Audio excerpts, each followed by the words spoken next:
नमस्कार मित्रों, आपका स्वागत है ऑथर्स एंड बुक्स के इस ताज़ा एपिसोड में। और आज हम बात करेंगे एक बड़ी दिलचस्प किताब के बारे में। किताब का टाइटल है man of the millionaire, doctor Hedgewar. इसके लेखक एन एच पालकर हैं। हाल ही में इसका अंग्रेजी संस्करण रिलीज हुआ है। और ये किताब मूलतः आप कह सकते हैं कि एक ऑथेंटिक बायोग्राफी है डॉक्टर केशव बलीराम हेडगेवार जी की, जिन्होंने की राष्ट्रीय स्वयंसेवक संघ की स्थापना की थी 1925 में विजयदशमी के दिन। आरएसएस किसी परिचय का मोहताज नहीं है, लेकिन संघ में एक परंपरा ये रही है कि अमूमन संघ के जो कार्यकर्ता हैं वो अपने कार्यों के बारे में ज्यादा चर्चा नहीं करते। इसलिए लगभग 1960 के आसपास इसकी ये मूलतः मराठी में लिखी गई जो पुस्तक है। और फिर बाद में इसका हिंदी और अंग्रेजी में अनुवाद भी, अंग्रेजी में इसका अनुवाद अभी हुआ है। और इसे प्रकाशित किया सुरुचि प्रकाशन ने। और सुरुचि प्रकाशन के अध्यक्ष श्री राजीव तुली जी हमारे साथ हैं। राजीव जी, आपका बहुत बहुत स्वागत है। नमस्कार अरुण जी, धन्यवाद और आमंत्रण देने के लिए। जी राजीव जी, ये पुस्तक की क्या रेलिवेंस है और इसे अभी अंग्रेजी में प्रकाशित करने का निर्णय सुरुचि प्रकाशन ने क्यों लिया? जी, ये पुस्तक की आप प्रति देख सकते हैं। और ये सभी प्रमुख ऑनलाइन स्टोर्स और सभी प्रमुख स्टोर्स पर भी उपलब्ध है। सुरुचि प्रकाशन की वेबसाइट से भी आप इसे डायरेक्टली ऑर्डर कर सकते हैं। और इसका एक बहुत बड़ा कार्यक्रम भी आप लोगों ने किया राजीव जी, संसद भवन के कॉम्प्लेक्स में एक जी कार्यक्रम हुआ जी 1 मार्च को। तो आप थोड़ा सा बताएं इस पुस्तक के बारे में। इस पुस्तक की एसेंस क्या है? क्यों डॉक्टर जी हेडगेवार के बारे में जानना जरूरी है? व्हाट इज द इम्पोर्टेंस जी। Of this book at this point of time? धन्यवाद अरुण जी, निमंत्रण देने के लिए। और जैसा आपने कहा कि संघ को सब लोग जानते हैं, ये वास्तव में आपकी बात ठीक है कि एक बहुत बड़ा वर्ग है जो अ, कुछ प्रतिशत व्यक्तिगत अनुभव के कारण और कुछ मीडिया के कारण संघ को जानता है। और आज संघ की समाज में ये स्थिति है, you can love RSS, you can hate RSS, but you can not ignore RSS. अभी आज ये स्थिति है। परंतु तो भी संघ को जानते हैं, परंतु डॉक्टर हेडगेवार को जानने वाले लोग बहुत कम है, आज भी बहुत कम है। संघ किसने प्रारंभ किया, उसके बाद की जो संघ की लीडरशिप रही, उस पर आपकी एक बहुत अच्छी पुस्तक भी आई है, मेरे को ध्यान में है, और सेफ्रॉन सर्च कर, तो वो पुस्तक भी आपकी आई थी। और मैं आपके दर्शकों को बताना चाहूंगा, आप कुछ स्वयं तो कभी बताओगे नहीं कि वो पुस्तक भी one of the best sellers है, और उस पर शायद अभी फिल्म या वेब सीरीज बनाने का प्रकरण भी चालू है। तो डॉक्टर साहब के बारे में संघ संघ को, समाज को बताने की आवश्यकता है, मुझे ऐसा लगता है। क्योंकि किस नेता की अ, किस नेता की जो छवि है, या किस नेता का जो कद है वो कितना बड़ा है, वो इससे पता नहीं चलता कि उसने आज क्या किया। वो इससे पता चलता है कि भविष्य पर उसकी कितनी बड़ी छाया है। तो बहुत सारे नेता भारत में हुए, स्टेट्समैन भी हुए।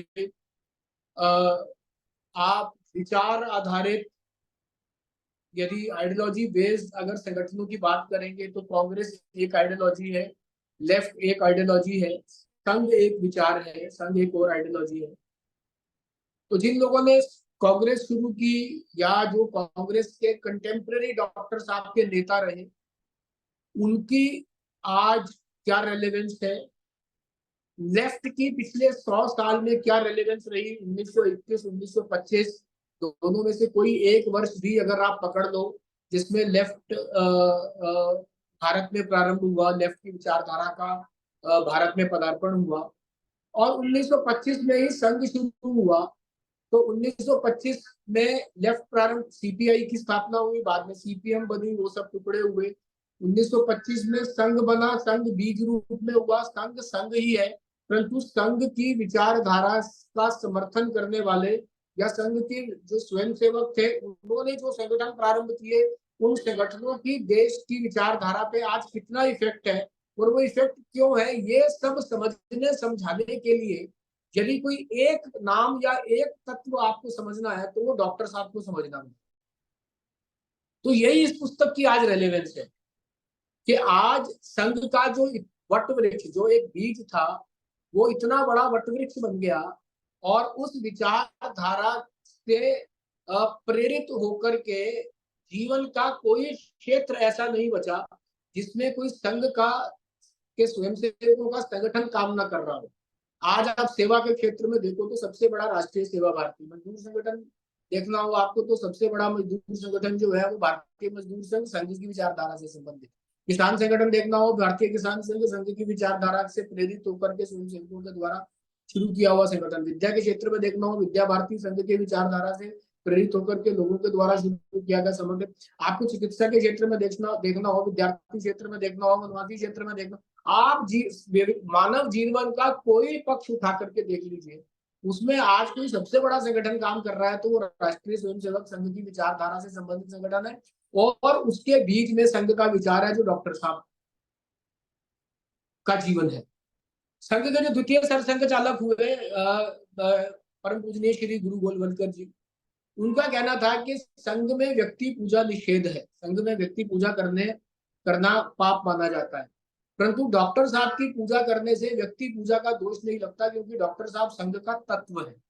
आज यदि आपको संघ समझना है तो आपको उसके पत्ते टहनियां देख करके संघ समझ में नहीं आएगा, बीज बीज समझ करके संघ समझ में आएगा, और वो बीज रूप जो है, तत्व रूप जो है, वो डॉक्टर हेडगेवार। दूसरा, अभी एक बड़ा वर्ग संघ के साथ ऐसा जुड़ गया जो अंग्रेजी पढ़ता समझता है, और आज संघ को समझने की इच्छा केवल अपने देश में नहीं विदेशों में भी है। तो मूलतः ये जो पुस्तक हमने छापी है, मूलतः ये पुस्तक हमने जो डायस्पोरा के लोग हैं, जो भारतीय हैं, संघ से संबंधित है नहीं है, संघ के संबंध में उनके विषय, उनके मन में बहुत सारे प्रश्न हो सकते हैं, संघ को जानना चाह सकते हैं, तो ये मूलतः ये पुस्तक उनको टारगेट करके ये पुस्तक हमने छापी है। और आप देखेंगे कि कुछ दिन में देश में तो इस पुस्तक की जो महत्ता है जो है वो रहेगी ही, परंतु विदेशों में भी इस पुस्तक में इस पुस्तक की एक बड़ी बिक्री, एक बड़ी पहुंच इस पुस्तक की हम विदेशों में भी देखते हैं। और जिन्होंने इस पुस्तक का अनुवाद किया, डॉक्टर अनिल ने मूल रूप से पुणे के रहने वाले हैं, लंबे समय से यूके में सेटल्ड हैं। यूके में जो एचएसएस चलता, हिंदू स्वयंसेवक संघ, उसके एक भाग के वो संघ चालक भी रहे, वहां के अध्यक्ष भी रहे। उनको लगा कि डॉक्टर साहब को विश्व के अन्य लोगों को, अन्य भाषाओं को, विदेशी भाषाओं के लोगों को भी जानना चाहिए। और अगर अगर एक बार ये पुस्तक अब अंग्रेजी में आ गई है तो मुझे लगता है कि ये पुस्तक बाकी यूरोपियन भाषाओं में भी इसका अनुवाद होगा, और वो जब होगा तो और अधिक लोग संघ को जान पाएंगे। And this is believe to be the most authentic biography of doctor साहब, बिकॉज जो पालकर जी थे वो डॉक्टर साहब के साथ उन्होंने काम किया था, डॉक्टर हेडगेवार के साथ। उन्होंने बाद में डॉक्टर साहब के जाने के बाद इसको लिपिबद्ध। हम लोग थोड़ा संघ साहित्य की दृष्टि से अगर नजर डालें तो आपको चूंकि सुरुचि प्रकाशन एक तरीके से फ्लैगशिप पब्लिकेशन है इंस्पायर्ड बाय द आरएसएस, तो आगे जो है वो क्या कारण है कि बहुत ज्यादा संघ को लेकर जो है इतना साहित्य प्रकाशित होने के बावजूद लेकिन बड़े मिसकंसेप्शंस हुए, खासकर जैसे संघ की स्वतंत्रता संग्राम में भूमिका, इसको लेकर एक पूरा नैरेटिव बिल्ड किया गया कि संघ ने स्वतंत्रता संग्राम में कोई, या संघ के स्वयंसेवकों ने स्वतंत्रता संग्राम में भूमिका नहीं निभाई। इसी तरीके से महात्मा गांधी के असैसिनेशन को लेकर भी।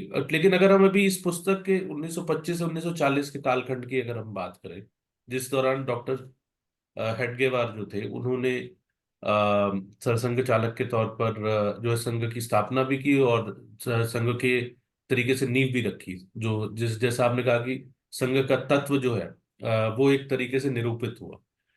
तो राजीव जी ये बताइए 1925 1940 के बीच की, क्या ये स्पेसिफिकली सिर्फ डॉक्टर हेडगेवार के जीवन के बारे में है, या ये पुस्तक जो है उस टाइप के कंटेम्प्रेरी इवेंट्स को भी कवर करती है? और क्या ये इस तरीके के मिसकंसेप्शंस को एविडेंस के आधार पर, तथ्यात्मक आधार पर चुनौती देती है? क्या कुछ ऐसी चीजें भी इस पुस्तक में हैं?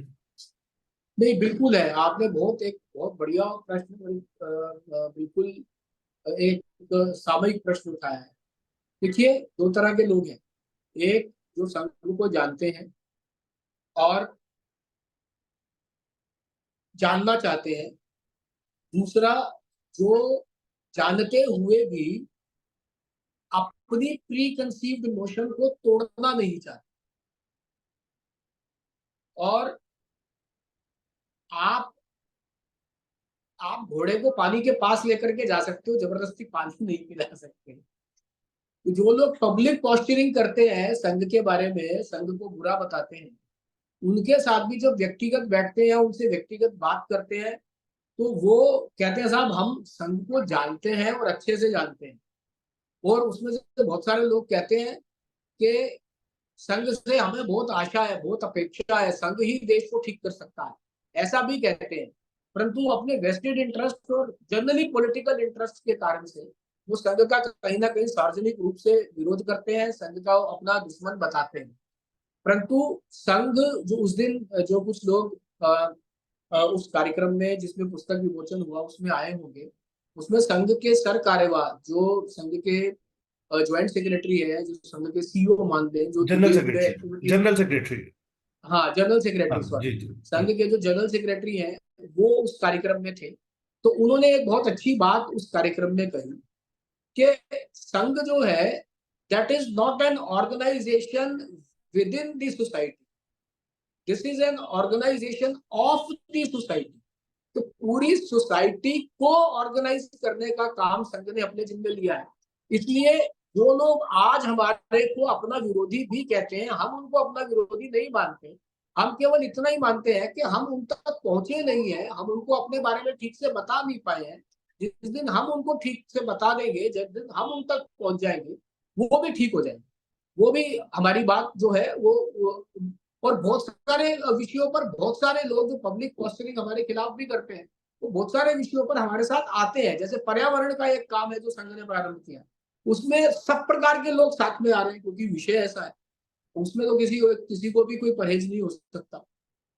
दूसरा, ये जो पुस्तक है, मैं इसके कवर पेज से प्रारंभ करता हूँ। आपने पूछा कि इस पुस्तक में क्या है। देखिए, ये जो पुस्तक है, इसमें डॉक्टर साहब का ये कवर पेज के पीछे आपको सिंह दिखाई दे रहा है। तो ये जो स्वयंमेव मृगेंद्रता वाला सिंह है कि शेर जो है वो जंगल का राजा किसी के बनाने से नहीं बनता है, वो स्वयंमेव मृगेंद्रता है। वो स्वयं से वहां उनका, तो ये पीछे जो है ये स्वयंमेव मृगेंद्रता का सिंह है। और ये डॉक्टर साहब का चित्र है, जो मोस्ट ऑथेंटिक चित्र मैं इसको ढूंढता हूँ। ये डॉक्टर साहब का भी मोस्ट ऑथेंटिक चित्र है। पुस्तक में अगर आप जाएंगे तो पुस्तक में डॉक्टर साहब के जन्म से लेकर के जो महत्वपूर्ण घटनाएं हैं और उसके बाद 1925 तक उन्होंने क्या क्या कर लिया, जिसके बाद संघ की स्थापना हुई। जैसे डिंडी सत्याग्रह था, तो डिंडी सत्याग्रह में डॉक्टर साहब का क्या रोल था, आप इसका अगर आप इंडेक्स देखेंगे तो जो संघ ने रेजोल्यूशन पास किए, डॉक्टर साहब ने जो रेजोल्यूशन बना करके कांग्रेस को दिए, जिसमें पूर्ण स्वतंत्रता की बात की गई, जो बाद में कांग्रेस ने उसको पास किया। और जब कांग्रेस ने वो पास किया 1929 में, तो डॉक्टर साहब ने बोला कि संघ की सब शाखाओं से पत्र लिख के कांग्रेस को धन्यवाद देना चाहिए। तो जो लोग कहते हैं कि संघ का क्या कंट्रीब्यूशन था स्वतंत्रता संग्राम में, वो अगर जानना चाहेंगे, पढ़ना चाहेंगे, तो ये पुस्तक पढ़ेंगे, इसमें जानकारी मिलेगी। एक प्रयोग जो विश्व भर के लिए अनुकरणीय है, जो जिहादिज्म के खिलाफ हो सकता है, एक प्रयोग जो डॉक्टर साहब ने नागपुर में शुरू किया था जब संघ प्रारंभ होने के कुछ दिन के बाद। तो वहां नागपुर में विजयादशमी पर सीमा उल्लंघन करके भी एक कार्यक्रम होता है, जिसमें घर की सारी लक्ष्मी को निकाल करके रखा जाता है, ज्वेलरी है, बाकी सब है, और उसकी पूजा की जाती है। तो उसको उसमें उस समय में हर वर्ष एक दंगा होता था। तो उस दंगे को रोकने के लिए कुछ नहीं करना पड़ा, केवल डॉक्टर साहब ने एक विजयादशमी के दिन स्वयंसेवकों का पथ संचलन, रूट मार्च, ये प्रारंभ करवाया और उससे वो दंगा होना बंद हो गया। तो कहीं पर भी, किसी भी देश में, किसी भी राज्य में, किसी भी जिले में, ब्लॉक में, मंडल में यदि कोई ऐसा काम होता है, तो यदि आप केवल समाज को संगठित करके एक साल में एक दो दिन सड़क पर संगठित समाज दिख जाता है, तो ऐसी समस्याओं का निराकरण हो जाता है। कोई हिंसा करने की आवश्यकता नहीं पड़ी, कुछ करने की जरूरत नहीं पड़ी। तो ये एक ऐसा प्रयोग है जहां जहां पर भी विश्व में किसी भी प्रकार की कट्टरता बढ़ती है, उस कट्टरता को रोकने के लिए उसमें एक सार्थक प्रयोग जो डॉक्टर साहब ने किया। फिर उसके बाद धीरे धीरे जैसे जैसे संघ बढ़ता गया, गांधी जी से मीटिंग हुई, गांधी जी से मिले, जो जो सब काम हुए हैं उन सब का एक बहुत बढ़िया डॉक्यूमेंटेशन इस पुस्तक में है। तो मेरा आपके माध्यम से पाठकों को ये निवेदन है, विनम्र निवेदन है कि पुस्तक लें। लगभग 600 पेज की पुस्तक है और 700-750 रुपए इसका हमने प्राइस रखा है 600 पेज की पुस्तक का। आप किसी भी पब्लिशर के पास जाएंगे तो 600 पेज की पुस्तक 1200-1400 रुपए की उसकी प्राइसिंग रहती है। 750 रुपए की प्राइसिंग है। एक बहुत नॉमिनल कॉस्ट पे हम इसको दे रहे हैं और इसमें भी 30% का वर्तन है। यदि आप कुछ बल्क ऑर्डर देते हैं तो 30% का उसमें हम आपको डिस्काउंट देते हैं। तो एक बहुत रीजनेबल से रेट पे आपके पास पुस्तक आती है। और मुझे लगता है कि जैसा मैंने पहले कहा, this is believe to be the most authentic biography of doctor साहब। इसके बाद भी एक दो पुस्तकें और आई है, राकेश सिन्हा जी की एक पुस्तक आई है जो प्रकाशन विभाग ने छापी है। अगर दोनों पुस्तकें मिला करके आप पढ़ोगे तो आपको संघ और डॉक्टर साहब ये पूरा कॉन्सेप्ट जो है वो आपको समझ में आ जाए। एक अंतिम प्रश्न राजेश जी, क्योंकि आपने बात की ऑथेंटिसिटी की, तो हाल फिलहाल में खासकर 2014 के बाद ये ट्रेंड शुरू हुआ था और 2019 के बाद ये ट्रेंड और ज्यादा बढ़ा है, कि बड़ी संख्या में संघ के ऊपर किताबें लिखी जा रही हैं, उनमें से कई तथाकथित जो एक्सपर्ट्स हैं उनके द्वारा। तो हालांकि कहने को तो वो एक प्रकार से संघ के पक्ष में रखने की बात कर रहे होते हैं। मैंने भी कुछ ऐसी पुस्तकें देखी हैं, कम अक्रॉस, यहाँ तक कि लोगों ने कुछ ने मोहन भागवत जी की, जो अभी वर्तमान सरसंघ चालक है, हाँ, बायोग्राफी बिना मिले लिखी, उनकी जीवनी भी लिख दी है। बिना मिले उनके जीवनी पर। और फिर संघ को एक्सप्लेन करने की जो है कोशिश वो कर रहे हैं।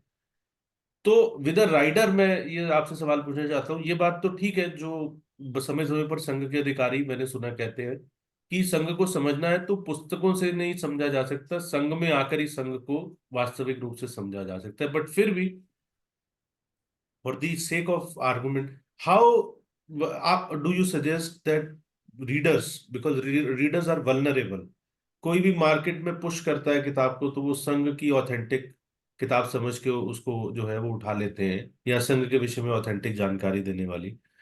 तो कोई ऐसा आप सुझाव दे सकें कि क्राइटेरिया, एक तो मैं सुझाव दे सकता हूँ कि जैसे जो कुछ अच्छे प्रकाशन जो जो ऑथेंटिकली, जैसे सुरुचि प्रकाशन है या राष्ट्रहित प्रकाशन है या प्रभात प्रकाशन भी जो है, तो ये जनरली इनसे ऑथेंटिक किताबें। लोकहित प्रकाशन है, राष्ट्रोत्थान प्रकाशन है। जी, तो मेरी मेरे मैं जो बात आप तो कह रहे इसका थे, मैं आप उसमें प्रश्न मेरा समझ गए हैं कि कैसे हम हाँ, जो है कि मैं अभी अभी एक बहुत बढ़िया बात बताता हूँ आपको। अभी जी मेरे पास 3 दिन पहले ही एक पुस्तक आई है। किसी लेखक ने संघ के ऊपर RSS 100 Years जर्नी ऐसे करके किताब लिखी है।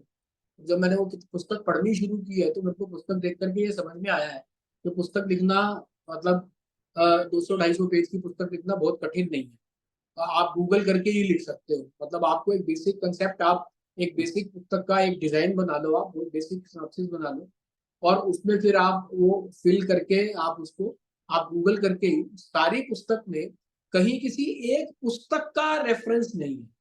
उसमें फुटनोट्स है, रेफरेंसेस हैं, मगर वो केवल और केवल वेबसाइट्स के रेफरेंसेस। तो उससे समझ में आता है कि किसी ने केवल बिना जमीन पे जाए, बिना बेसिक रिसर्च किए हुए, मौलिक रिसर्च किए हुए पुस्तकें जो है वो पुस्तक लिखी हुई है और वो अपने अपने हिसाब से लोग उसको सर्कुलेट भी कर रहे हैं। परंतु हाँ, अगर आपको संघ के विषय में पढ़ना है, जानना है, जैसे कुछ प्रकाशकों के नाम आपने लिए हैं, मैं कुछ ऑथर्स के भी नाम ले सकता हूँ। आप श्रीरंग गोडबोले जी की पुस्तकें पढ़ सकते हैं। आप रतन शारदा जी की लिखी हुई पुस्तकें पढ़ सकते हैं। एक बेसिक रिसर्च के साथ है ये पुस्तकें, बहुत मेहनत से रतन शारदा जी ने कुछ पुस्तकें लिखी हैं। RSS 360 डिग्री लिखी है, या RSS evolution from an organization to a movement लिखी है, कंफ्लिक्ट रेजोल्यूशन एंड RSS लिखी है। आपने भी जो पुस्तकें लिखी है, know about RSS, saffron search, अच्छी पुस्तकें हैं, पढ़नी चाहिए। श्रीधर गोडबोले जी की पुस्तकें हैं, अच्छी पुस्तकें हैं, पढ़नी चाहिए। उसके अतिरिक्त जैसे अगर आपने पब्लिशर्स की बात की तो आप अर्चना प्रकाशन की पुस्तकें पढ़ सकते हैं, वेबसाइट पे उपलब्ध है।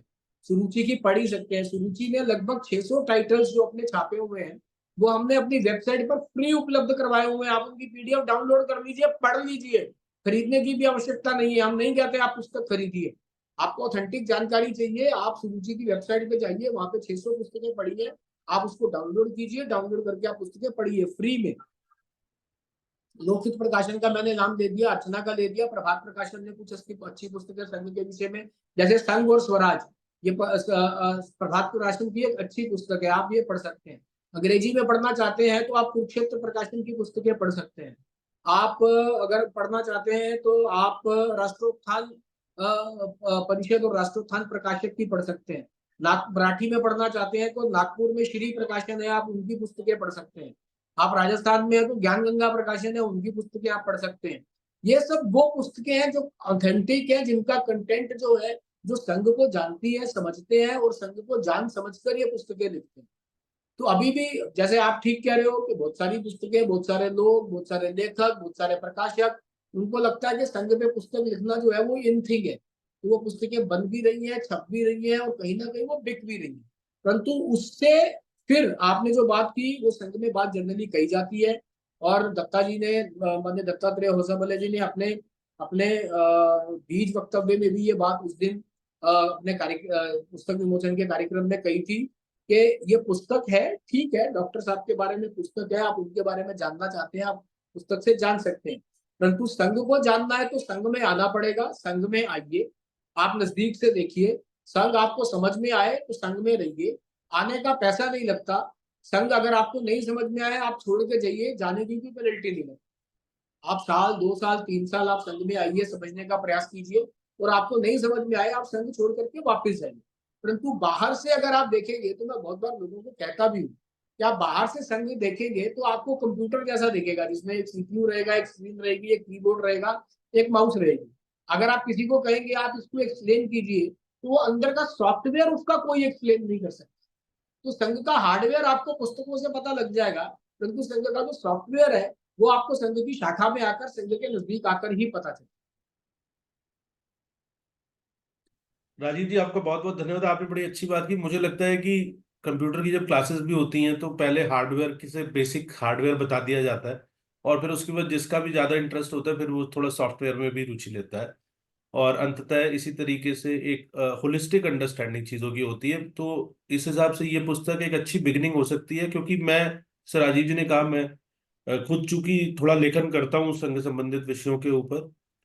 एनएच पालकर जी की ये पुस्तक जो है ये इसलिए भी होनी जरूरी है, ये बेसिक रेफरेंस मटेरियल की तरह डॉक्टर हेडगेवार पर जितना भी काम हुआ है, कोई भी काम अगर हुआ है, तो वो बिना एनएच पालकर जी की इस पुस्तक के वो नहीं हो सकता। In fact 80% of the content on doctor Hedgewar ji, at least 80% of the content, ये भी मैं थोड़ा सा अंडर एस्टिमेट करके कह रहा हूँ, has actually been the content which has been reproduced and repackage from NH Palkar book जो है। और इसमें मैंने भी जो लिखा है डॉक्टर हेडगेवार पर जो है, और पालकर जी की और भी पुस्तकें हैं जो है, कुछ उन्होंने और भी अच्छी पुस्तकें लिखी थी। जहां तक मुझे ध्यान आता है, भगवा ध्वज पर उनकी एक बड़ी अच्छी छोटी सी पुस्तक जो है वो थी। तो उसके विषय में भी जी उम्मीद हम करते हैं कि जल्दी वो भी अंग्रेजी में सूची प्रकाशन उसको प्रकाशित करेगा, क्योंकि संघ पर जैसा राजीव जी ने कहा कि ग्लोबल अब जो है एक फोकस है।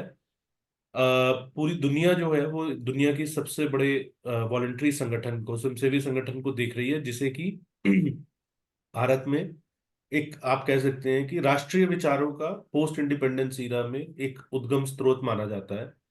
और तो राष्ट्रीय स्वयंसेवक संघ के बारे में अगर आप जानना चाहते हैं तो शुरुआत आप इस पुस्तक से कर सकते हैं। और जैसा मैं हमेशा कहता हूं कि अभी वर्ष प्रतिपदा भी आने वाला है जो है, जो अपने भारतीय पंचांग के हिसाब से नया वर्ष है, तो उस पर इस तरह की पुस्तकों को, और खासकर इस पुस्तक को गिफ्ट के रूप में दें। और इसके बाद जो है बैसाखी भी है, तो गिफ्ट के रूप में पुस्तक दें और उपहार के रूप में पुस्तक दें, और अपने घर में इस पुस्तक की एक प्रति जरूर रखें, क्योंकि ये आपको राष्ट्रीय विचारों का एक पूरा जो, जिसको आप बोलते हैं कि प्रवाह है जो है, उसका उद्गम भी आपको बताएगी, और ये भी बताएगी कि जो है उस प्रवाह की का कोर क्या है। तो राजीव जी, एक बार फिर आपका बहुत बहुत धन्यवाद। और एक मैं चलते चलते और बता दूं कि दुर्भाग्यवश डॉक्टर अनिल ने जिन्होंने कि इस किताब का ट्रांसलेशन किया, तो जी। वो इस किताब के विमोचन से पहले ही जो है दिवंगत हो गए। और लेकिन बहुत ही फिनोमिनल काम जो है उन्होंने किया। और मैं आपसे एक चीज और ये बता सकता हूँ, बतौर रिव्यूअर और बतौर लेखक भी, कि अंग्रेजी में, इतनी अच्छी अंग्रेजी में जो है संघ के विषय में लिखी गई जो है पुस्तकें जो है बहुत ही कम है। और ये इसलिए भी चैलेंजिंग है क्योंकि संघ के बारे में बात करते हुए बहुत सी टर्मिनोलॉजी जो है वो हिंदी और संस्कृत की संघ में यूज होती है। तो उसके नजरिए से जो है एक बहुत ही कमाल की उन्होंने जो है वो ट्रांसलेशन की है। और कई बार जो है वो the message is lost in the meaning is lost in the translation. पर मैंने चूंकि पालकर जी की जो है हिंदी वाली पुस्तक भी पढ़ी है और ये वाली पुस्तक भी पढ़ी है, दोनों ही बहुत ही कमाल की, मतलब ये अंग्रेजी का ट्रांसलेशन। तो हम कार्यक्रम समाप्त करेंगे डॉक्टर अनिल नेने को एक श्रद्धांजलि के साथ कि उन्होंने इतना फिनोमिनल काम किया। और उम्मीद करते हैं कि सुरुचि प्रकाशन से जल्दी ही और इस तरीके की पुस्तकें आएंगी अंग्रेजी और हिंदी में। और राजीव जी, एक बार फिर आपका बहुत बहुत धन्यवाद। और दर्शकों से आग्रह है कि अगर आपको वीडियो अच्छा लगा हो तो इसे शेयर करें और लाइक करें और यूट्यूब चैनल को हमारे सब्सक्राइब करें। बेल आइकन दबाएंगे तो नोटिफिकेशन आपको मिलता रहेगा। और जल्दी ही मिलेंगे अगले हफ्ते एक नए एपिसोड में ऑथर्स एंड बुक्स के एक नई पुस्तक के साथ, और उस पर चर्चा करेंगे। बहुत बहुत धन्यवाद। धन्यवाद।